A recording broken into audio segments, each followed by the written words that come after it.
আজকে যেটা বানাচ্ছি সেটা হচ্ছে চিংড়ি মাছের চপ বা পাকোড়া, যাই বলেন না কেন, কি মানে আমি নিজেও জানি না এটাকে কী বলে।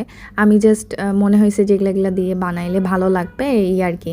তো চিংড়ি মাছগুলোকে প্রথমে যে কেটে নিয়েছি বলতে চপ করে নিয়েছি আর কি।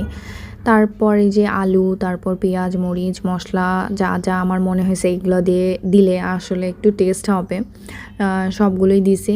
দিয়ে সুন্দর করে মাখায় নিছি। মাখায় নেওয়ার পর ওই যে এক সাইডে বেডগ্রাম আর এক সাইডে ডিম, একবার ডিমে চুবাই নিয়ে তারপর বেডগ্রামে গড়াই নিছি। তারপর হলো এটাকে ফ্রাই করছি। তো আমি একটা জিনিস লক্ষ্য করছি যে আমি যতই আগে থেকে রান্না শুরু করি না কেন, কিন্তু আমি কখনো একদম অন টাইমে প্লেটিং করতে পারি না, যেটা খুবই খারাপ লাগে আমার। তো ইফতারের আগে জাস্ট যেমন তেমন করে, মানে যেমন না, ভালোভাবে ভেজে এইতে হজবরল প্লেটিং।